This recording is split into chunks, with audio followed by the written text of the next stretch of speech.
Sou um filho amado do Pai.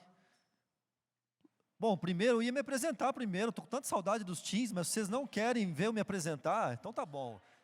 Os teens podem ir então primeiro.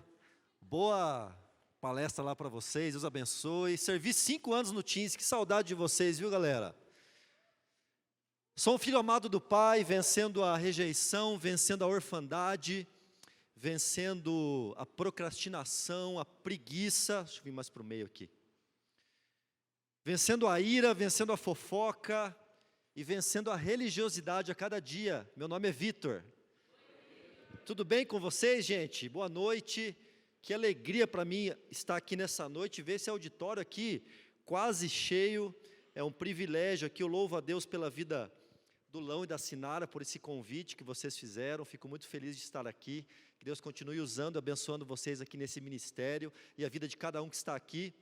Antes de começar aqui efetivamente a minha ministração, eu preciso fazer uma propaganda aqui, gente. Sem o Lão me autorizar, mas o Lão não vai brigar comigo. Quem já ouviu falar aqui do Clube da Leitura, que começou aqui na NIB faz pouco tempo, um ministério que está engatinhando aqui na NIB. Nós criamos um Clube da Leitura para incentivar você que talvez não tenha uma prática de leitura na sua vida, ou até você que é um leitor habitual e queira estar buscando leituras edificantes. E nós, homens, estamos lendo este livro aqui, começamos ontem, Coisas Maiores. Gente, esse livro fala sobre a vida do profeta Eliseu. Então, se tiver algum homem aqui que estiver interessado em entrar nesse grupo, não tem custo nenhum, é só adquirir o livro, você conversa comigo ali no final, antes do seu grupo, eu te explico para você como é que funciona. E as mulheres também estão lendo um livro, que é a minha esposa que está à frente. Tem alguma mulher participando aqui do grupo? Qual que é o livro que vocês estão lendo agora? Uma Mulher Segundo o Coração de Deus. Diz que está bombando já esse livro lá, né? Então, se tiver alguma mulher que também tiver interesse, fale comigo que eu passo o contato da minha esposa e ela adiciona você no grupo lá, galera. Essa é a propaganda que eu tinha para fazer para vocês. E agora, vamos para a nossa decisão 2, confiar. Eu preciso começar essa mensagem dando os parabéns para vocês, gente. Vocês hoje, já pararam para pensar que vocês estão hoje completando 20% do programa, 30 semanas? Uma salva de palmas para vocês, gente. E eu sei que tem algum pessimista que pensou, mas falta 80% ainda. Mas veja o copo meio cheio. Olhe que você já conquistou 20%, falta só 80%, só 24 semanas, passa rapidinho. E eu quero incentivar você, eu quero vir aqui da parte de Deus trazer para você esse incentivo, porque eu sei que muitas pessoas acabam desistindo. Na semana 7, na semana 10, na semana 15, na semana 20, não desista, vá até o final. Quem aqui passou alguma dificuldade, alguma luta para chegar aqui hoje? Foi um dia difícil, foi um dia pesado, aconteceu algum problema, o cachorro te mordeu logo cedo, teve um problema em casa. Gente, é assim mesmo, porque o inimigo não quer que você esteja aqui. O inimigo não quer que você passe por esse programa, não quer que você termine esse programa, mas em nome de Jesus eu profetizo que todos vocês vão terminar esse programa e vão testemunhar o que Deus fez na vida de vocês através desse programa, amém? Glória a Deus. E nessa decisão 2, repita comigo, eu preciso confiar. Olha só o que diz a palavra de Deus, aqui ó, isso. Assim conhecemos, se você tiver com a tua apostila, página 73, assim conhecemos o amor que Deus tem por nós e confiamos nesse amor. Deus é amor, todo aquele que permanece no amor, permanece em Deus e Deus nele. Gente, conhecer o amor que Deus tem por você é importante. Você saber que Jesus foi entregue na cruz, que Deus entregou o seu único filho numa cruz, para que os seus pecados, para que os meus pecados fossem perdoados, isso é importante? Conhecer isso? É importante, mas não é suficiente. A palavra de Deus diz que você somente conhecer, mas você não confiar nesse amor, nada vale. Existe um ditado que fala, saber e não fazer, é a mesma coisa que não saber. Se você conhece o amor de Deus, você sabe que o amor que Deus tem por você, mas não consegue confiar nesse amor, nessa noite, você vai confiar nessa nova direção que Deus tem para você. Eu creio que nessa noite, depois dessa mensagem, você vai começar a confiar nessa nova direção que Deus tem para a sua vida. E ali, logo abaixo, ele dá uma definição muito legal sobre insanidade. Eu fui pesquisar de quem deu essa definição, e o Google diz, algumas páginas falam que foi Albert Einstein, outras páginas dão outros autores, mas não interessa quem que deu essa definição, mas eu acho muito legal. A insanidade é você fazer a mesma coisa repetidas vezes, esperando ter resultados diferentes. Insanidade, gente, é você se olhar no espelho, se achar ali, sabe, quando você se acha descontente com o seu peso, um pouco acima do peso, mas continua se alimentando da mesma maneira. Você é um insano se você faz isso. E todo mundo faz isso, eu também faço isso, né? Insanidade é você tentar melhorar o seu relacionamento com o seu marido, com a sua esposa, com os seus filhos, com os seus pais, e não mudar suas atitudes. Esperar somente que as outras pessoas mudem, continua agindo da mesma maneira e espere que as coisas se solucionem. Isso chama-se insanidade. Você já entrou em uma estrada em que as pessoas no carro disseram para você, acho que estamos perdidos. Ou falaram assim, não é melhor voltar? E você decidiu continuar. Só os homens aqui agora, ó, todos os homens aqui, ergam sua mão direita aqui, tem que ser a direita. Só os homens. Coloca aqui na nuca, aqui, ó, atrás de você, ó, é nuca aqui, não é isso? Tem uma bolinha aqui na nuca de vocês? Se tem uma bolinha aqui, no meu tem. Esse aqui é um artifício que Deus colocou que impede o homem de pedir ajuda quando ele está perdido no trânsito. Se você tem isso, igual eu tenho, é porque Deus colocou isso, e a maioria dos homens tem isso. Gente, homem tem uma dificuldade de pedir ajuda quando está perdido no trânsito, por mais que agora ninguém mais fica perdido, né, gente? Nós estamos na era aqui do GPS, você só fica perdido se você tiver sem internet. Nós, homens, estávamos lá no Iftael, sábado passado, e tem alguns lugares lá que não pega a internet, então a pessoa que precisa se localizar num lugar que está sem internet é ruim, mas hoje em dia ninguém mais se perde. Eu tenho 36 anos, me considero um jovem, mas eu casei em 2009, em 2009 ainda já existia internet, obviamente, mas não era igual hoje, não existiam os smartphones igual hoje, com a facilidade que nós temos hoje de GPS e tudo mais, ainda era no boca a boca para você se encontrar em alguns lugares, ou no antigo mapa da 4 rodas. Quem usou o mapa da 4 rodas? Olha, vocês são velhos, hein, gente? Quem usou o mapa da 4 rodas que tinha no porta-luva aqui, se entregou a idade aqui, hein? E aí é o seguinte, me casei em 2009, novão de tudo, né? Eu tinha 22 para 23 anos, começando uma vida. Meu pai emprestou o carro dele para nós irmos viajar para a nossa lua de mel.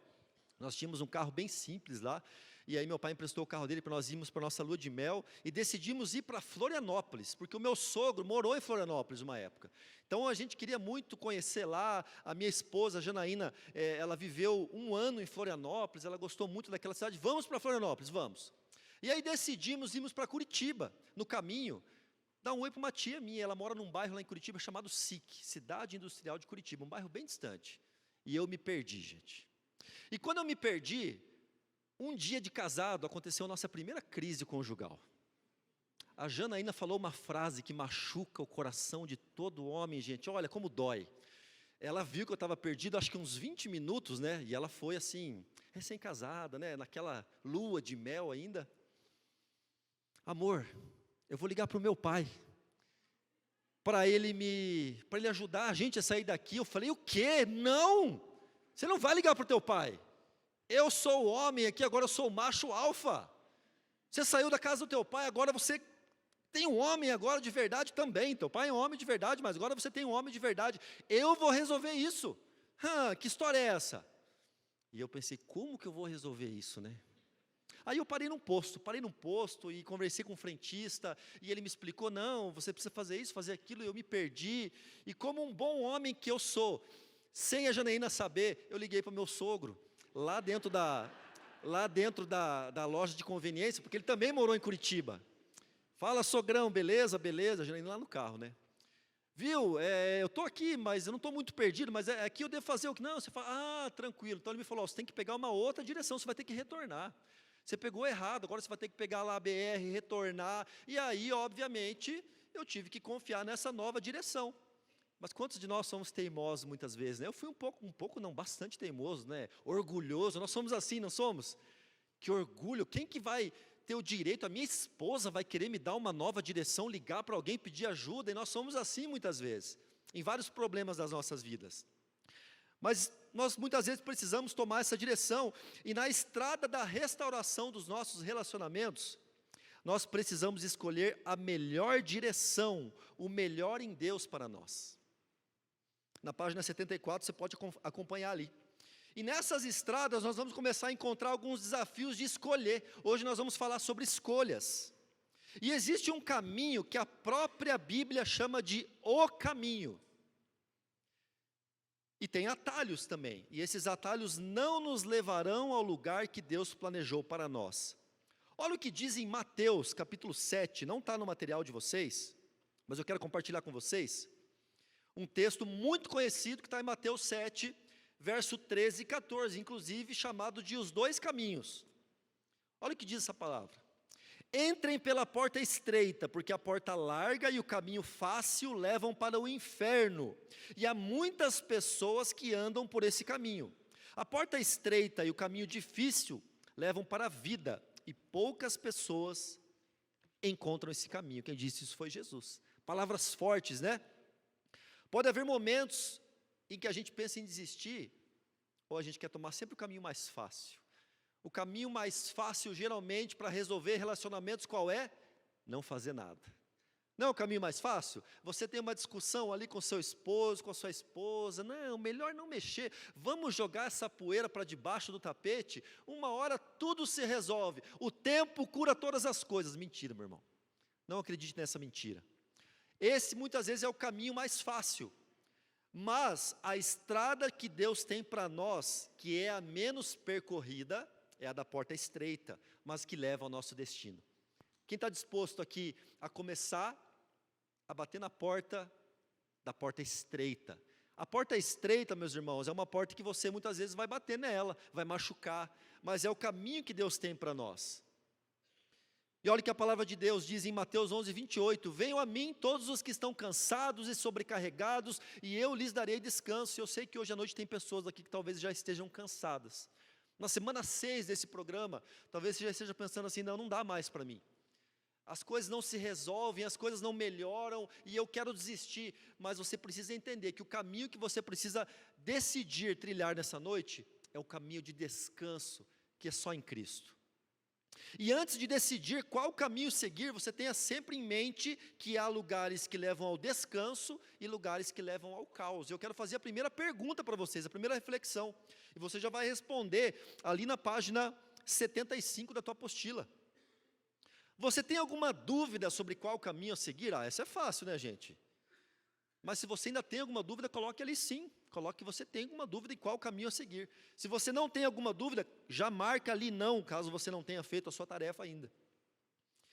E nós vamos falar nessa noite, principalmente, o que você deve fazer ao se deparar com uma decisão importante. Nós vivemos decisões diariamente.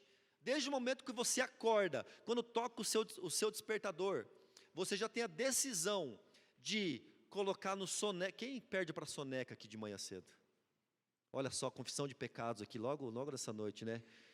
Você tem a opção de clicar no soneca, mas, depende, você programa ali 5 minutos, 3, 10, não, mais uma sonequinha só. E aí você coloca lá, para despertar 6 horas, levanta 7h20. Gente, eu conheço gente que é assim, eu já fui assim. Eu já começava o meu dia perdendo de 7-0 para a soneca.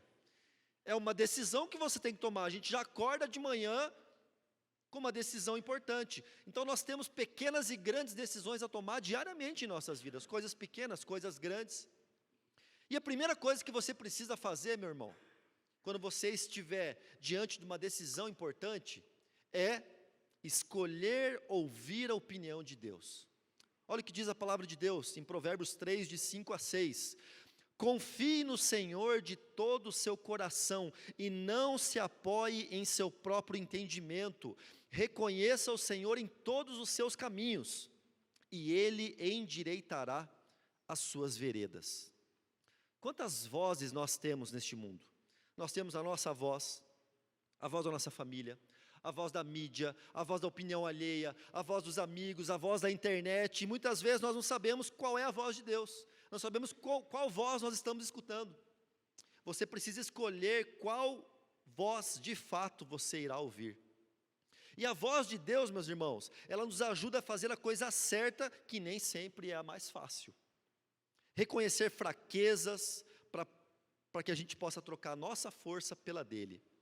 E a pergunta de $1 milhão é: Vitor, como eu faço para ouvir a voz de Deus?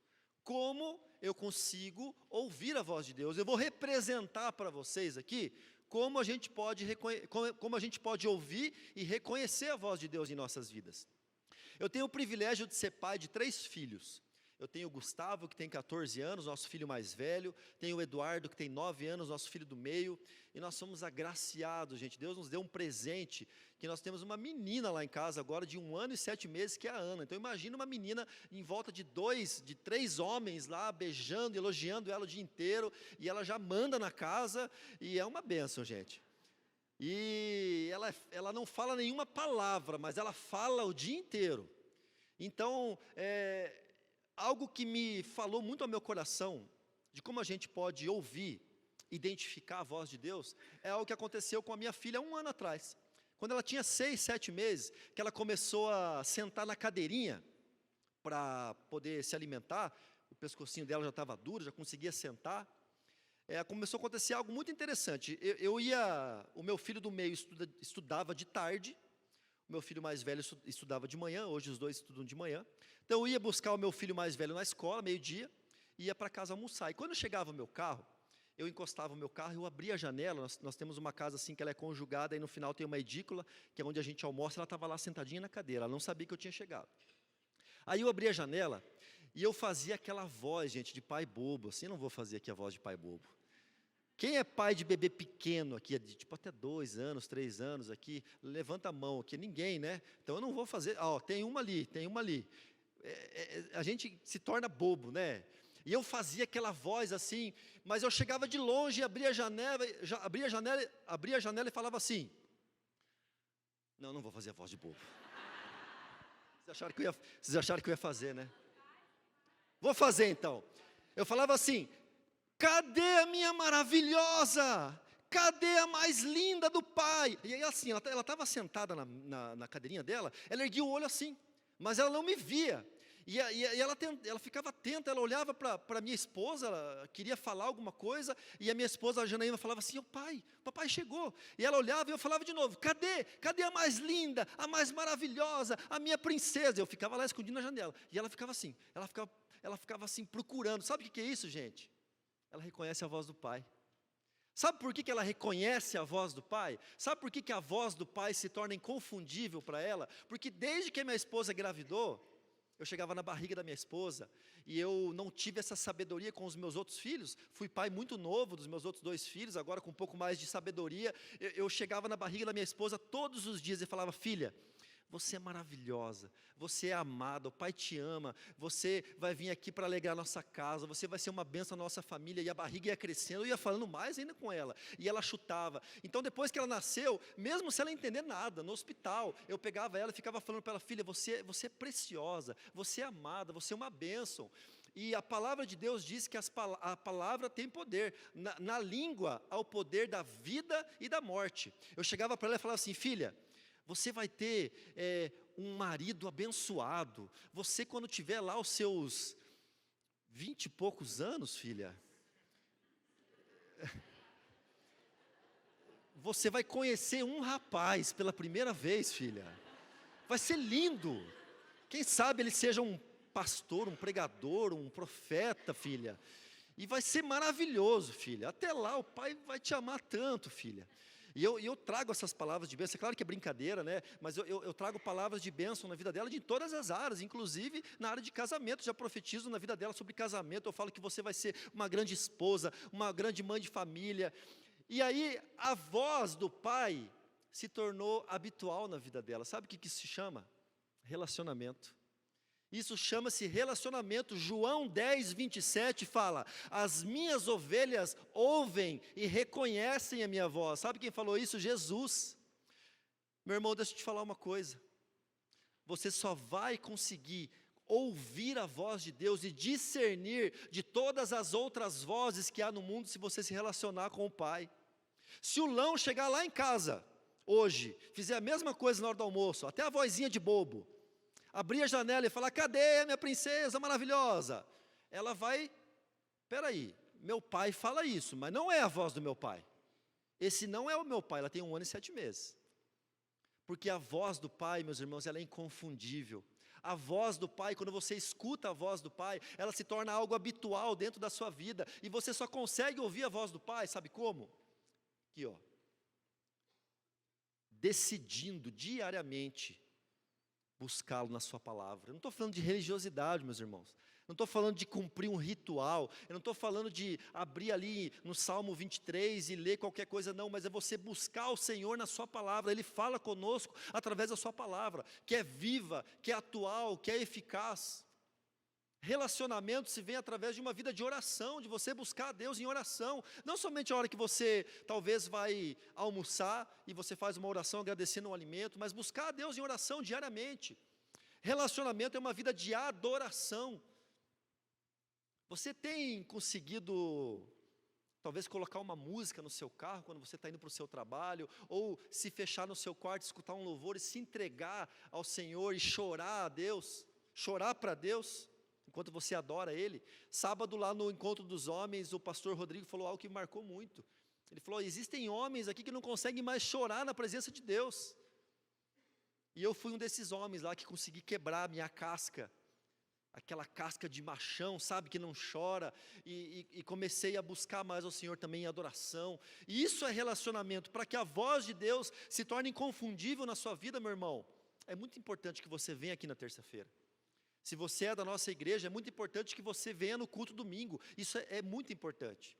É muito importante que você participe de um GA, mas não pode ficar só nisso, porque senão em algum momento a voz de Deus ela vai se confundir com outra voz, porque ela não é habitual a você. Que você possa decidir mesmo ser como essas ovelhas que ouvem e reconhecem a voz do Mestre.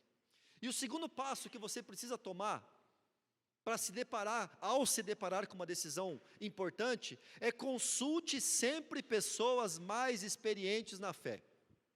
Ali na apostila, na página 76, tem só uma parte do versículo, mas eu quero ler ele inteiro. Está tão pequena a letra que eu não consigo ler daqui, vou ter que virar aqui, ó.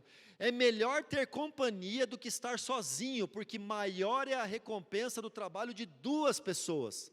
Se um cair, o amigo pode ajudá-lo a levantar-se. Olha para o lado, olha para um amigo seu aí que está do teu lado aí, alguém que é um amigo, alguém que está com você nessa caminhada aí. Agradeça essa pessoa aí, fala obrigado por ser esse amigo. Você não está sozinho nessa caminhada. Já marque um churrasco aí, já marque um churrasco, me chama. Estou com a agenda livre. Amigo serve para isso também. Mas pobre do homem que cai e não tem quem o ajude a levantar-se. Um homem sozinho pode ser vencido, mas 2 conseguem defender-se. Um cordão de 3 dobras não se rompe com facilidade, meus irmãos. E quando ali fala em consulte sempre pessoas mais experientes na fé, você precisa entender que experiência não remete somente à idade. Eu conheço pessoas de 60 anos que são uns crianções. Como eu conheço, eu trabalhei com adolescentes por 5 anos aqui na igreja, como eu tive adolescentes de 14 anos que me deram uma lição de moral imensa, e ensinamentos imensos. Pessoas mais experientes na fé não remete somente à idade. É claro que, com a idade, nós vamos nos tornando mais experientes, isso é natural. Isso é normal, mas você não pode ter um preconceito de achar que alguém que você precisa caminhar junto precisa ser somente alguém mais velho que você. E olha só que legal, a experiência compartilhada cura quem compartilha. Quando você abre a sua vida para outra pessoa, se você é uma pessoa que tem dificuldade de se abrir, eu preciso te dizer, quando você abre a sua vida com outra pessoa, ela vai curar você e quem ouve. Amém? Este foi o processo que Deus escolheu para a cura, confessar e compartilhar. Sabe por quê? Quebra de orgulho.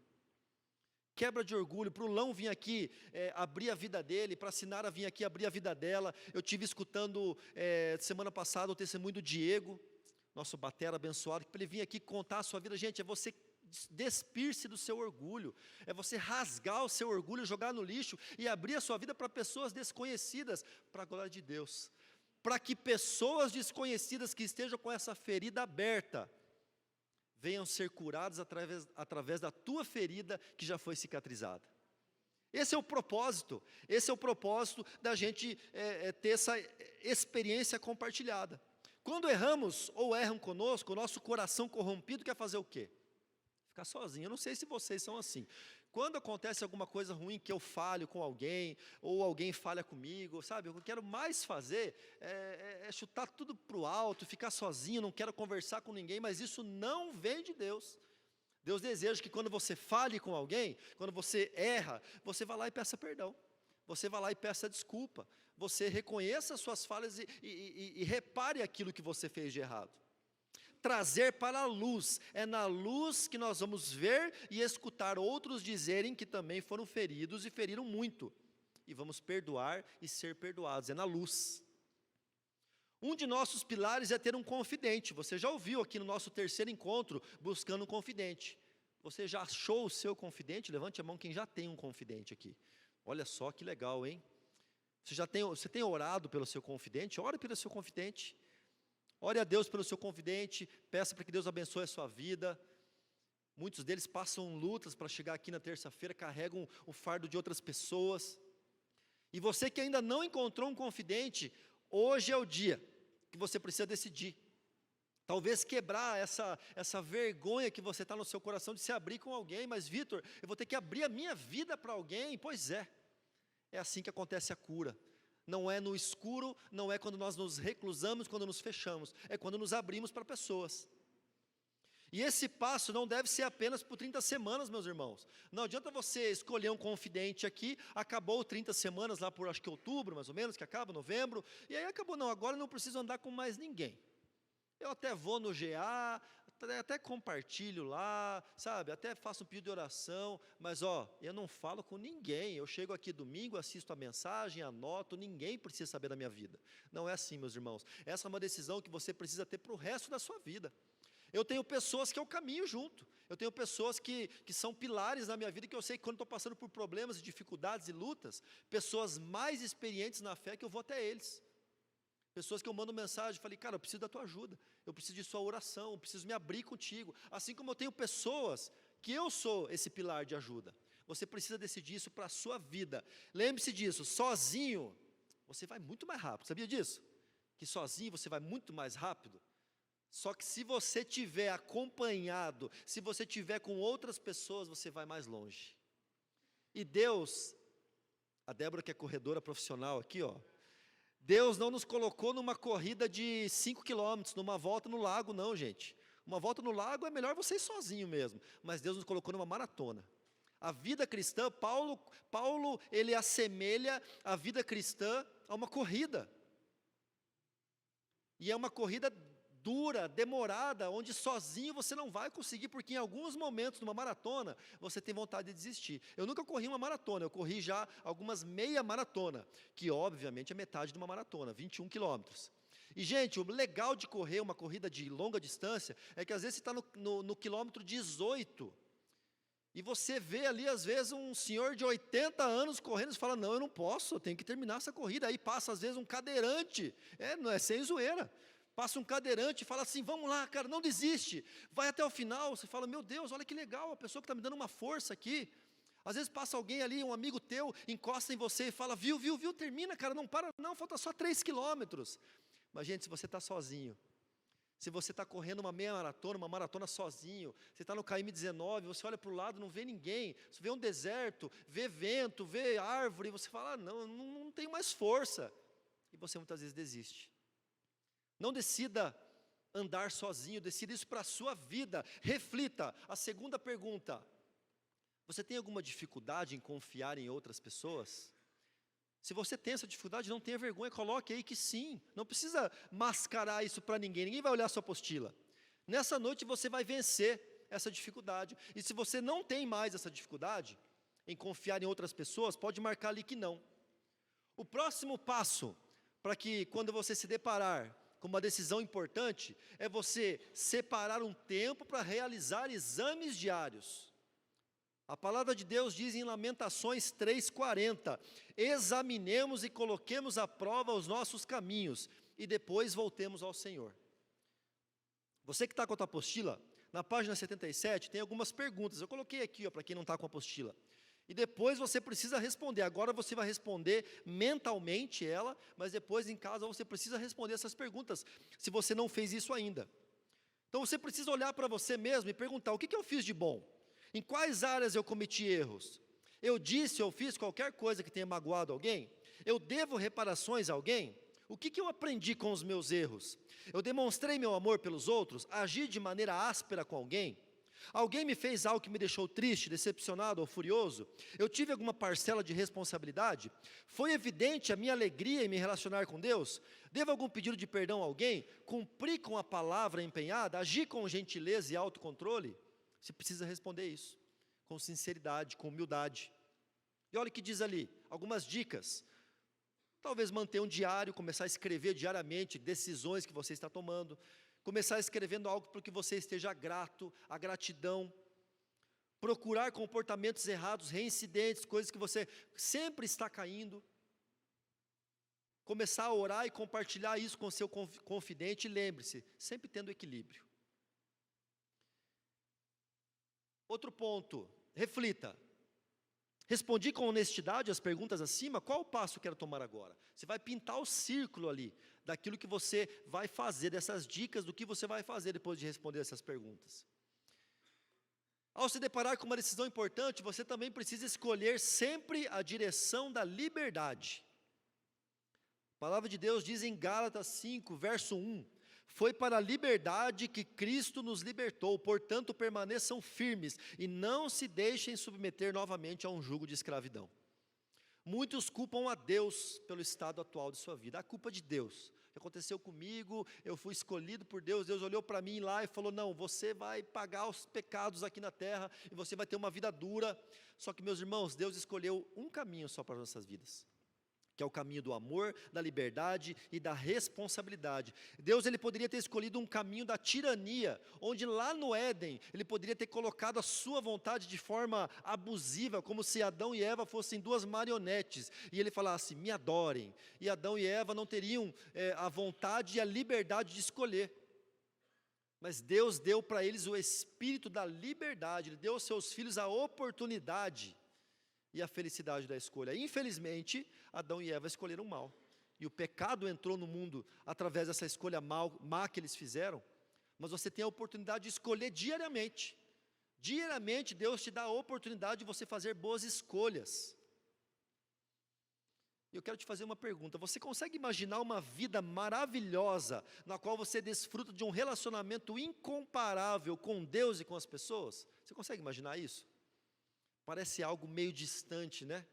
Parece algo difícil de se alcançar, né? Uma vida onde você consegue ter um relacionamento bom com Deus, bom com as pessoas, mas nessa noite, você vai deixar de imaginar e vai começar a experimentar na sua vida.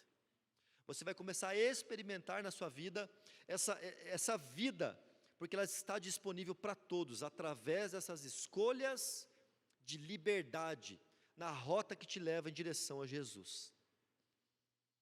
Outra pergunta: quem deve dar o próximo passo para a sua restauração?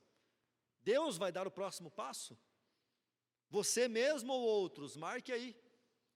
Essa é meio óbvia, né? Mas marque aí o que você pensa sobre isso. Quem deve dar o primeiro passo para a sua restauração? E eu já quero chegar aqui para o nosso momento de conclusão, para liberar vocês para o seu momento com os seus confidentes. Meus irmãos, confiar é um processo. Ninguém que é ferido consegue confiar do dia para a noite. Eu tenho aprendido muito sobre relacionamento, sendo pai de um adolescente. Eu brinco com a minha esposa, né? Nós servimos 5 anos no Nova Teens, mas não se compara do que você ter um adolescente dentro da sua própria casa. E é uma bênção, é uma fase muito importante na vida de qualquer pessoa, e nós temos lá um adolescente, e às vezes eu falo para ele, quando acontece alguma falha da parte dele, alguma enganação, alguma mentira, alguma coisa que ele faz errada, e aí depois ele me pede novamente, eu falo, filho, agora eu tinha te dado uma corda, agora a corda voltou inteira para mim, você vai recuperar elas aos poucos. Assim é a nossa confiança quando a gente é ferida, ela é um processo. Confiar é um processo, só que também é um esforço diário, não vem naturalmente. Você precisa entender, para que você comece a confiar em Deus, confiar na nova direção que Deus tem para você, e começar a confiar nas pessoas. Se você tem essa dificuldade, é uma decisão que você precisa tomar diariamente. Você precisa confiar que Deus o sustentou até aqui, e Ele quer usar a sua história para curar outras pessoas. Esse texto que está aqui, mas eu trouxe aqui, não sei se é a mesma versão que eu trouxe, eu sou apaixonado por esse texto de 2 Coríntios, versos 1 a 4, 3, capítulo 1, versos 3 e 4. Eu vou ler só o 4. Ele, que é Jesus, nos auxilia em todas as nossas aflições. Para quê? Para que Jesus nos ajuda? Para que Jesus nos auxilia nas nossas aflições? Para podermos ajudar os que têm as mesmas aflições que nós temos. E nós damos aos outros a mesma ajuda que recebemos de Deus. E deixa eu contar uma coisa para você. Você aqui que está ferido, através de um relacionamento que você teve, abusivo, Deus quer usar isso que você já foi curado na sua vida, para trazer cura para outra pessoa que está passando por isso hoje.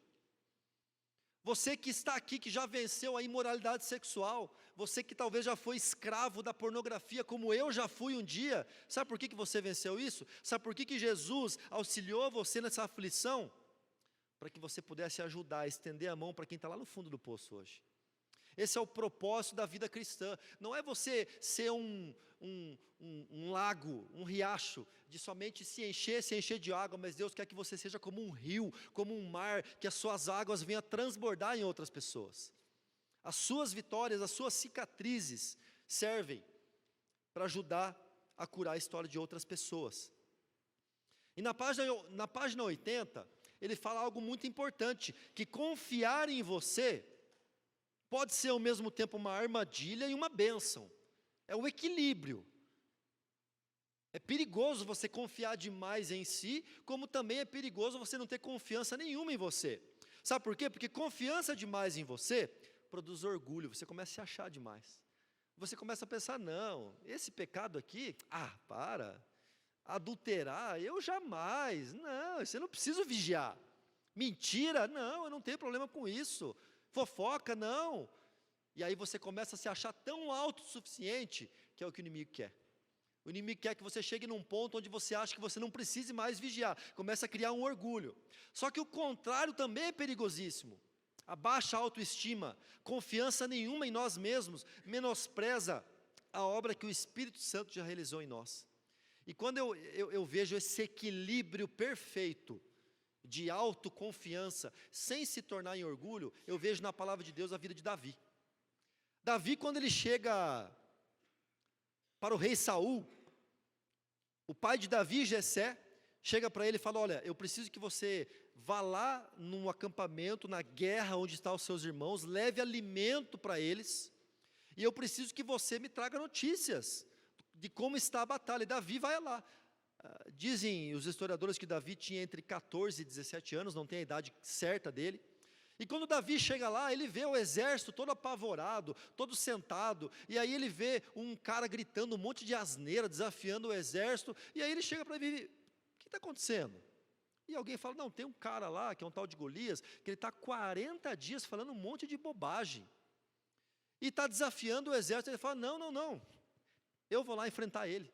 E quando ele chega e fala que vai enfrentar ele, o rei Saul chama ele e fala, viu, quem que é você, cara? Olha o teu tamanho, você não cabe nem na roupa, nem na armadura. E aí a importância da autoconfiança. Davi, ele tinha nele a certeza que ele não precisava da aprovação de outra pessoa para ir para a batalha. E Davi chega para o rei Saul e fala assim, viu, enquanto eu cuido lá das ovelhas do meu pai, eu já matei leão, eu já matei urso. Quando um leão chega e abocanha uma ovelha, eu chego e começo a dar golpes nesse leão, até que ele solte a ovelha e salva a ovelha. Esse gigante não vai ser nada para mim. Sabe o que isso quer dizer? autoconfiança. Mas você pode dizer, não, Vitor, Davi está se achando. Davi está muito mala, muito metido. Mas logo na sequência, quando ele vai lá, frente a frente com Golias, mostra que Davi, ele não tinha uma autoconfiança, ele tinha uma confiança que vinha do alto, que dava para ele uma certeza que ele ia enfrentar e vencer aquele inimigo. Olha o que diz 1 Samuel 17, verso 45.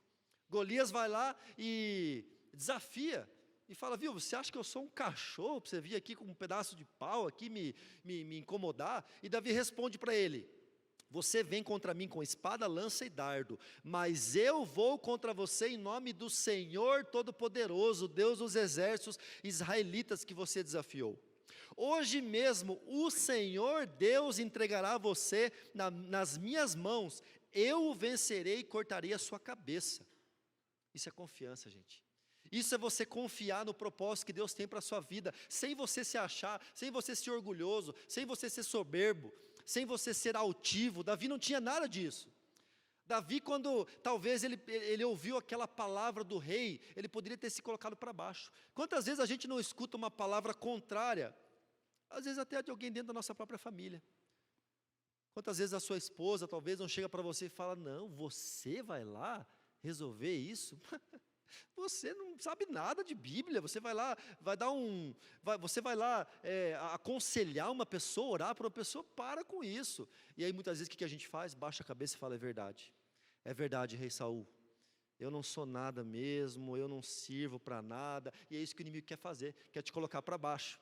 Só que Davi, ele era tão equilibrado nisso, que ele conseguiu romper essa linha da autocomiseração, de não ser alguém que reconhecesse uma fraqueza, e logo na sequência, ele dá para Deus a honra e a glória de quem seria a vitória. Ele tinha uma confiança de que ele fazia sim a parte dele, isso é autoconfiança, mas sabia que quem ia derrubar o gigante era Deus.